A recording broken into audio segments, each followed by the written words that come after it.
I am the author of The Rise of the Agile Leader. Can you make the shift? And I'm thrilled to be chatting with you today. And Chuck, what's the best advice or the worst advice you ever got? I would say the best advice I ever got, really, after receiving some 360 feedback, some tough feedback, was the question, if I want to get to the next level of effectiveness, I need to figure out what leadership is for me. Ooh, what leadership is for you? Well, you've got a lot of that in this book, Chuck. So congratulations, first of all, on writing a useful book, different than most leadership books that I read, which I really like. That's really good. I mean, a lot of times they're super prescriptive and don't have a lot of depth. And I'm like, all right, well, I already knew that stuff. But you actually offered some stuff that I haven't read in other leadership books. So congratulations. Well, thank you, Phil. I appreciate that. I really wanted to give people practical tools and approaches and methodologies and frameworks that really help them to be able to apply and use in their day-to-day life. So that was my goal. Yeah, I like it, right? I think it's, yeah, every chapter is a tool, and then there's tools within the tools, which I think is extremely helpful. Like I said, it's different than most of the books I read. So let's start though, Chuck. Rise of the Agile Leader. Agile is often a framework for project management or development. So what is an Agile leader? Yeah, so great point, because a lot of people think of the word agile going to Scrum methodology, software development. That's kind of where agile's, at least in the business world, is mainly known, for. And that's going back at least 20 years. Now it's gained really popularity the last 5 years, where agile transformation is happening actually outside of software development. It's happening now across enterprises. Some big companies, some successful companies are trying to use that same methodology and apply that across their businesses. Now, agile leader is really the verb. It's really about how to be agile, and the basis of that concept really came from research we did. So a few years ago, Phil, I asked the question, "What's the future of leadership?" Because even before COVID, leadership has been changing. The business world has been changing. It's more complex. The cycles of innovation are getting shorter. Competition is more global. It's fiercer. Consumers and customers' demands and interests are changing at a nanosecond. So it really requires different leadership. And then you think about the complexities of employees. Right now, we've got the multiple generations, more than we've ever had. We've got the new generations of the workforce that are very, very technology oriented, more than we've ever seen. We've got virtual and hybrid workforce. We've got issues around people being shut down because of different opinions, and all the social unrest and movements around, Me Too, diversity inclusion. So the complexities of managing people are is as complex as ever been. So a lot of things are kind of drove sort of this concept of being an agile leader. Cool. Yeah. Wow. Yeah. There's more changes. I mean, just the ones that you shared there. I mean, that's probably 50 or 100 different permutations and combinations that Yeah. require a lot different thinking. I mean, when I was a leader first, like 30 years ago, right, it was like, okay, everybody's in the office, everybody's doing the same job, and we're going to do the same job every day for X amount of years, and we're not going to have any turnover, right? And it's clearly not like that anymore, right? No, it's changed just a little bit, Phil. Just a little. Yeah, no, of course, right? So, of course. So, thank you for the definition. I think that's important to frame this here. But some of the unique stuff you talked about is focused directly on the leader instead of on leadership. So, one of the things that really resonated with me and really stuck out was the idea of continual self evaluation. Now, we hear a lot about self development, right? Okay, I've got probably 600 books in my office. I go to conferences, I go to seminars, I get to talk to smart people like you. But that's not what you're talking about. You're talking about self-evaluation. So what's that and why is that so important? Yeah, it's important for a lot of reasons. So, yes, self-development is important. You're right. We all have the traditional examples you just gave, conferences and executive programs and all those kind of things. But because the world's moving so quickly, because people are turning over fast, cultures are changing. When I talk about culture, I'm talking about business, your company culture, not the culture of your country, even though that's a factor as well, by the way, especially if you're a global business. But self-evaluation is really about understanding yourself. It's so critical. It's not a new concept, Phil. It's been around for quite some time, but people don't really necessarily understand the shift they need to make in terms of who their audience is. A good example is this. When a new CEO comes on board, or there's a new boss, no matter what level you may be as an employee, for your audience out here right now, think about the change when you have a new boss, right? Their style is different, their personality is different, and this is inclusive no matter what your company culture may be. But the moment you have a new boss, it's different. Expectations are different. Communication's different. Decision making is different. One extreme example, a very, very big company that I've done a lot of work over the years. I was working with their executive team because the CEO who got promoted from within internally took over a long-term CEO. The new CEO was literally the polar opposite in terms of style of the former CEO. So the former CEO was probably a bit more command and control, liked healthy tension with his executive team. And this is, by the way, a Fortune 100 company. We're not talking about a small company here. So it was more tension. It was more competitive with the executive team. New CEO, I want collaboration. I want transparency. I want teamwork. Well, that is a major shift for people who are used to operating one way. And it actually took some serious coaching, intervention, advice, working with his executive team to really try to understand what does that mean for me? Not only in terms of how I work with my colleagues and how I work with my organization, how do I work differently with my CEO? His meetings, his expectations for updates were completely different than the former CEO as well. So we all can experience this. If you've ever worked for a company for a while and you've had a new boss, well, like, wow, this is a huge change for me. How do I adjust that? So I think that's a really critical element when you're talking about self-evaluation. How do I necessarily understand how I adjust my style, not always to a new boss, but also who my audience is, all my key stakeholders in my organization. A lot of us think, well, I'm just going to be who I am, right? I'm being authentic.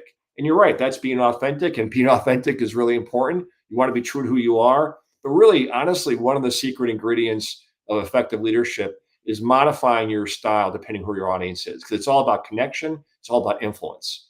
So that's a big part of the self-evaluation. I can go on, but that's a couple of examples.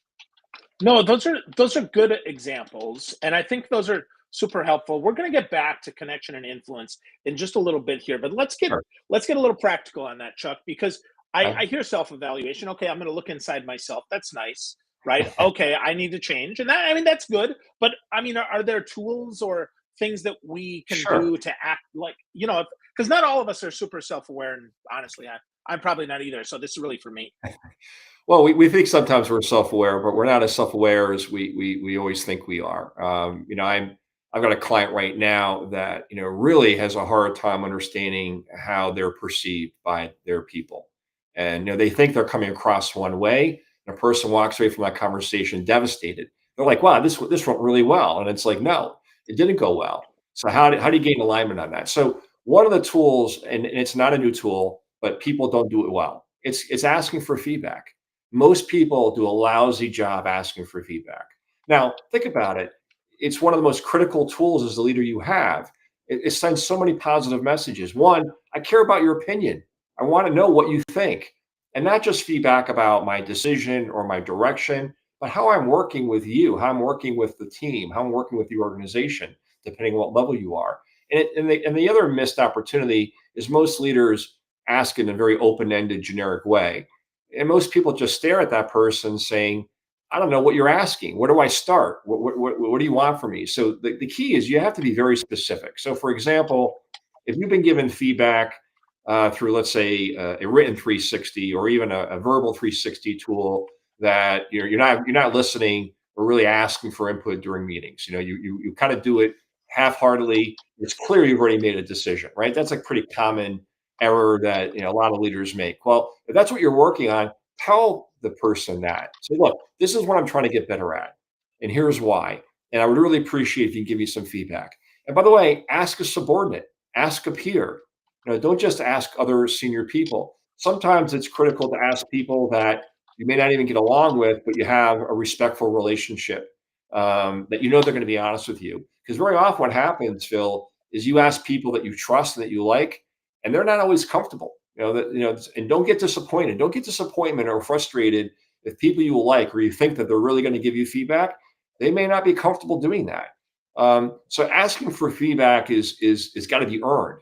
You have to make sure that when you get the feedback, are you going to listen? Because what happens to a lot of people, especially if you're in leadership, there's egos involved, there's pride involved. We get defensive. We start making faces. We start pushing back, and guess what happens? You're never going to get feedback again. So it's not just about asking the feedback; it's how you ask, how specific you are, and then just listen. Don't say anything. Have a neutral face.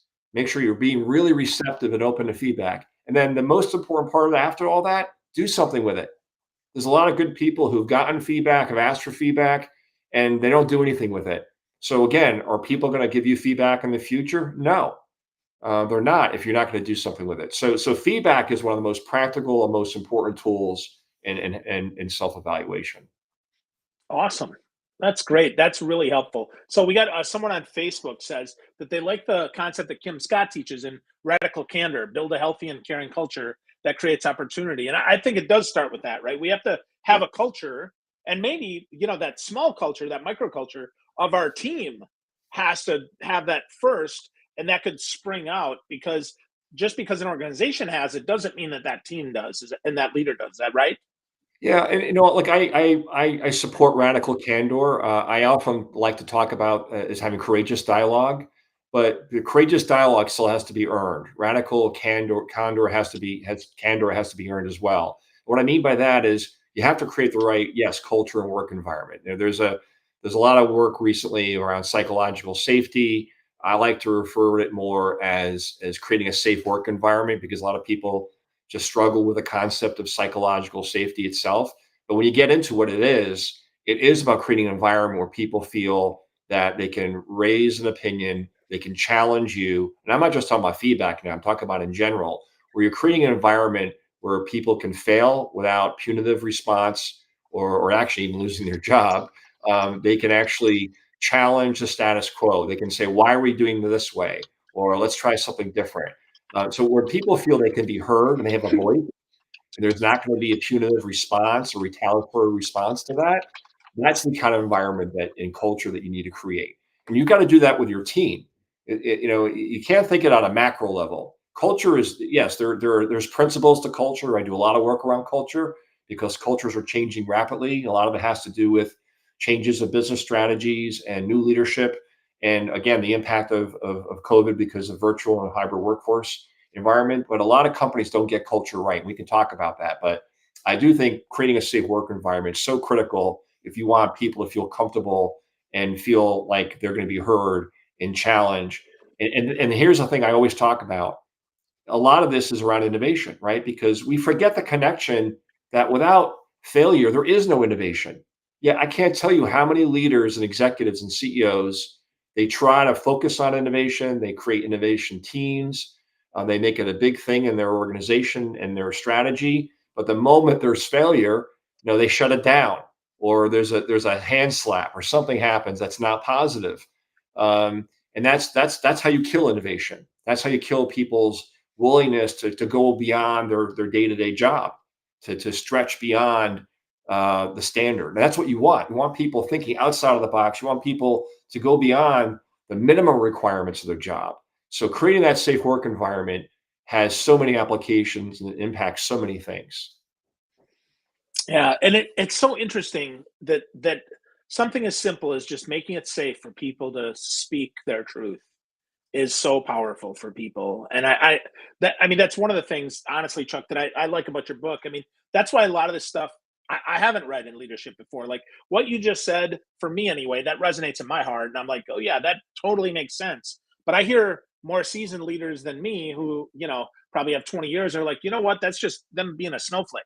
We don't need to be safe. They just listen to what I have to say. And so you said you did some research there. Do you have research around like how effective and how important that psychological safety is? Yeah, I mean, well, I didn't have to do the research myself on that. One of the best case studies, if you want to call it, is Google. So if anybody wants to Google the Google case study, play words there, right? So Google actually did this internal study around, what creates high performing teams? What are those characteristics? And the number one characteristic was creating a, psychological safety, a safe work environment. So if you Google Google's high performing team case study, you can read all the details and the impact of that. So there's actually really good practical examples out there of why this is so important. And actually, and I can't remember the author, but there's a book on psychological safety. It was a woman who was getting her PhD, and she did a study, essentially in the hospital, of why some nurses wouldn't be calling out mistakes that doctors would be making. And think about this: there's a big impact if a doctor is making a mistake or is misdiagnosing a patient. It could actually lead to something severe as death, right? So, and why was some nurses were very comfortable challenging and questioning, and some nurses were hesitant to want to question and challenge, right? It goes back to creating a safe work environment that people feel comfortable. And that's a pretty extreme example, being in a hospital, but that applies to any business environment. Yeah, absolutely.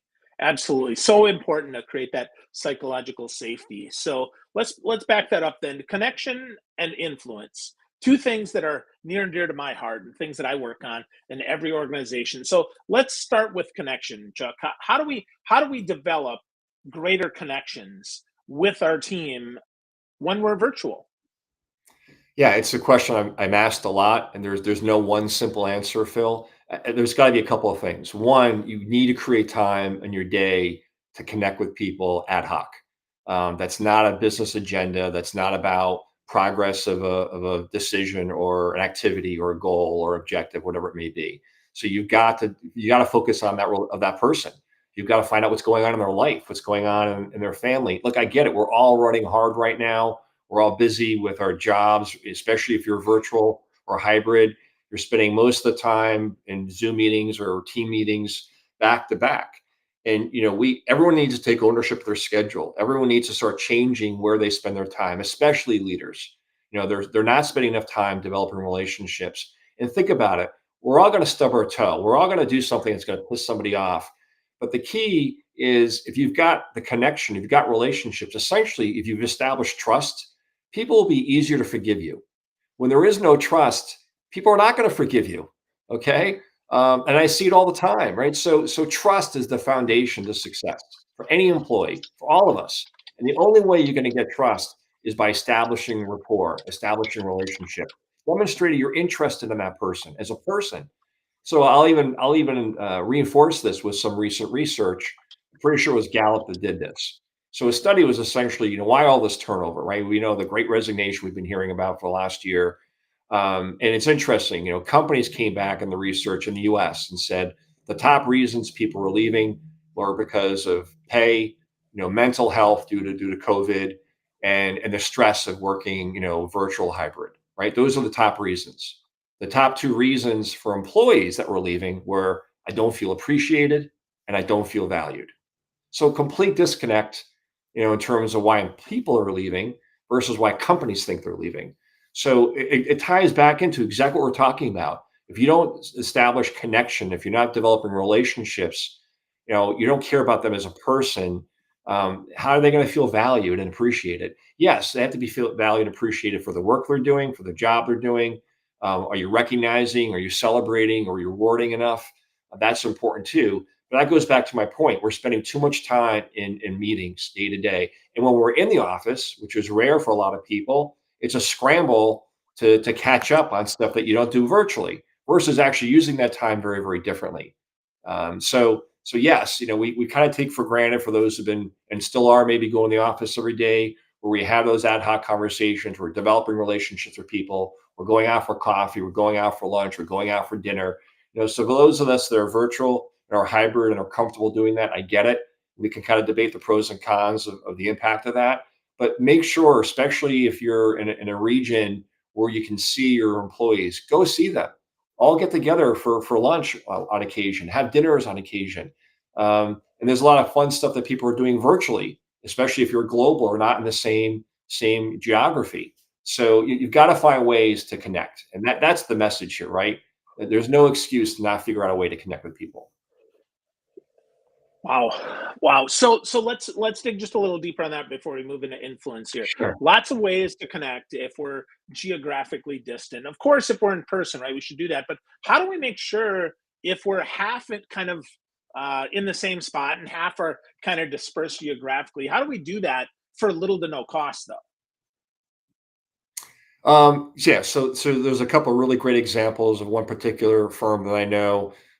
They will have they'll get together on a virtual meeting, and they'll cook a meal together, and that includes people who've never actually cooked a meal, right? So and that can be a fun experience, right? You have a glass of wine or a beer or a glass of water, depending what you like to drink, and everyone's cooking something fun, and you make it fun, right? It's about having fun together. Yeah, sure. Some people are doing virtual happy hours, and that could be right for them. But some people are also getting really creative. So I know I heard recently they're doing games. They're having game sessions or mystery games, virtually. So find something fun to do that's outside the purview of your day to day work. Another really good example, especially for a global firm, is each country would kind of share an important holiday in their country, and they'll get dressed up in that particular dress up for that holiday. They would talk about what's why the holiday is important, what's the history behind the holiday, what's the impact in terms of their country culture. They would talk about the food. They would have displays of the food they would eat for that holiday and why. And people would be asking questions, and so people are learning, they're sharing. There's pride in talking about my country, my culture, that particular holiday. So again, you can get really creative here, and the point is be creative and have some fun with it. I like that. I like the creativity, Chuck. Those are certainly helpful for those that maybe need a little jump start on creativity around how to connect when people are dispersed geographically. And I appreciate that. So let's go to influence, though, right? If I want to maybe influence up, right? I want to influence my boss, but I never see her except during meetings. How do Right. I influence when that's the only time that I get a chance to actually spend time with my leader? Yeah, it's a great question because it was a problem before COVID. Now it's a much bigger problem because people are just in meetings and they're virtual. They're not connecting enough. And yes, visibility is important. If you want to advance in your career, if you want to have more exposure to the organization, to understand what's going on in the company, you've got to be proactive and have these kind of meetings. So a lot of people don't feel comfortable. They're like, oh, I don't want to self-promote myself, or I feel awkward. So make it about learning. So, a technique that I use with a lot of people, or I suggest at least, is, ask to talk about what's going on in their business that you want to talk about. And if it's relative to what you're doing in your job, even better. Sometimes that's not applicable, but say, look, I like to share what's happening in my world, but really I like to learn what's going on in your world, essentially is the message. And it's not going to work every single time, but you'd be surprised. And I get where everyone's busy. It may not happen for a month or two, but start doing that with people across the enterprise that you want visibility with, because don't make it about visibility. Make it about learning. You make it about how I want to learn about what's going on in your business. What are your obstacles? What are your challenges? What does your strategy look like for the next 6 to 12 months, and why? What does success look like for you? And then focus on them, right? We all like to talk about ourselves. How are they doing? Right? What does success look like for them? What are they finding? What are they struggling with in their jobs right now? I don't care what the level is. People are going to respond to that. And then share, ask good questions. Be prepared to have a good conversation, and then start connecting with them on a personal level. Get to know them as a person. What do they like? What are their hobbies? Where do they grow up? Where are they from? So I'm not saying you have some people are not going to come across as they're going to be really want to talk about their personal self the first time you do it, but by the second time, maybe go down that path. Maybe not the first time you talk to people. So you have to be proactive and ask for those kind of meetings. It's really important because you need the visibility. And I used this example recently. If you're thinking, I'm part of a succession plan, I've been identified as a successor, or I didn't even know if I'm on a succession plan. But guess what? When they're sitting around that room thinking about who's promoted, who's going to get promoted, and who's ready for promotion, and then your name comes across, and everybody in the room's like, well, I don't really know that person. Everybody says the same thing. That's a problem. If they don't know you, you're not going to get considered. And it's not just about doing great work and working hard. A lot of people like, I'm going to put my head down and I'm just going to let my work speak for itself. it's not enough.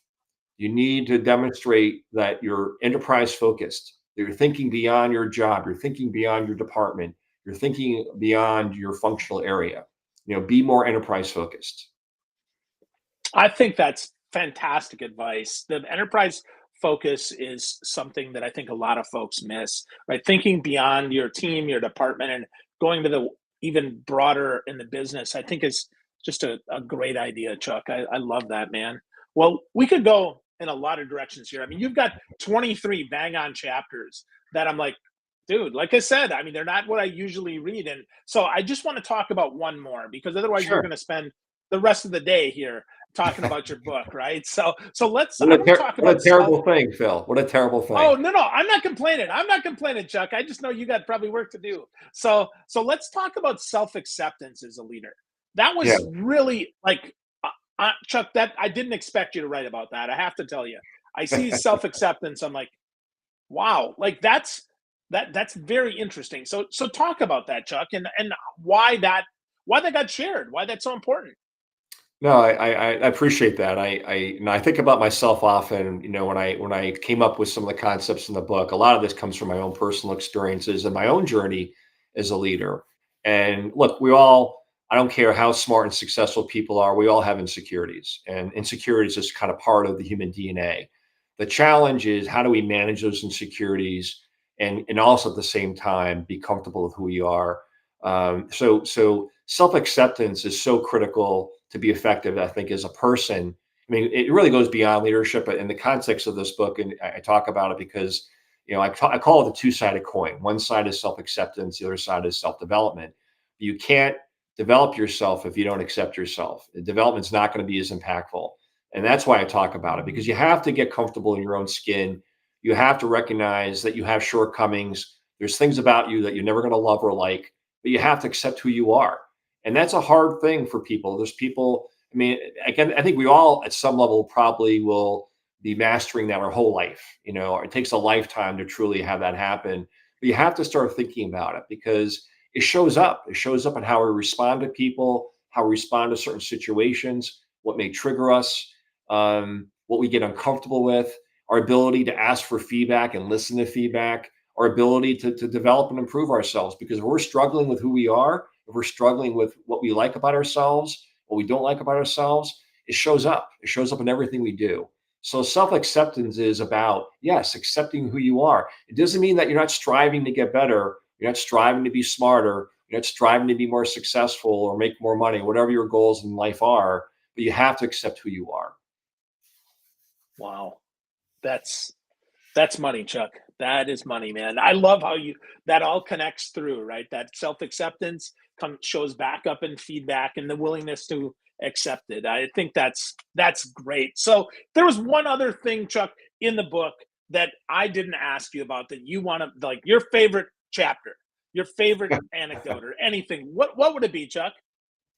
I'm not sure it's necessarily my favorite. I mean, a lot of what I talk about are things that really I feel very passionate about. Things like managing change and focus on team, focusing on sort of quality of life. So there's two things I probably would mention. One is around triggers because we all deal with triggers or emotions and how we manage that, and we all always feel bad about I said something or did something I regret. And I'm no different. I struggle with my triggers, and let's face it, the more intense you are, the more of a dominant personality or alpha personality you are, the more opportunity is to get triggered and be very visible. And I'm preaching. Yeah, I'm right there with you, Phil. This guy, right? Yeah, yeah. I actually probably get more in trouble personally than I do professionally, and so it's a work in progress. Look, the things that get us into trouble will always get us into trouble. And going back to being self-aware and self-evaluation, there's great behavioral assessments out there, which I talk about in the book as well. So understanding who you are behaviorally is really critical in terms of how we show up with people, whether at work or personally, but especially at work. But I think so triggers managing your emotions, and I have a whole chapter dedicated to that and process and methodology. I think it's really critical. The other thing is this whole notion about life. And I think unfortunately, and there's really four quadrants. There's yourself, there is your family and friends, and then there's your community, and then there's your job or work. Okay. And no surprise, people tend to over rotate on at least one, if not two of those things. And then what's the one, and you probably can guess, Phil, what's the one area that people usually fall short on? What do you think out of those four Probably quadrants? self. Based on Yes. what we talked about, it's got to be self, right? Yeah. Where's the bell? You got it. That's where people really struggle. And think about it, going back to, a little bit about self-development, self-acceptance. You can't be effective with your family and friends, your community, and your job if you're not taking care of yourself. So, taking care of yourself is everything from how you decompress to your hobbies to your passions in life outside of work. And yes, people, when your kids are young, it's all about your kids and your family if you have kids. And sometimes we're very dedicated to our friends, but most people fall short on their self. What happens is it ends up hurting you in your relationships and your involvement in the rest of your life. So self care really does matter. Yeah. Wow. That's awesome, Chuck. So much goodness, man. Congrats on a great book, The Rise of the Agile Leader. It's a great book. So, folks, if you're interested in this and you want to get more from Chuck, go to chuckmollor.com, MOLLOR.com. Check it out. And, Chuck, if you had a favorite social network or a place where people can go and get feedback from you or just reach out to you, where would you like them to go? Yeah, I mean, my LinkedIn page is fine. Same name. I get a lot of emails, messages from that I respond to. I try to respond to all the messages I receive. And then you can always email me directly, which is chuck.moller@mcgpartners.com. Awesome. Awesome. Well, so much great stuff, Chuck. I really appreciate you sharing it. I really appreciate you writing the book, man. I mean, like I said, stuff in here I don't hear from everybody else. So, congratulations. And, folks, get the book. Get to know Chuck.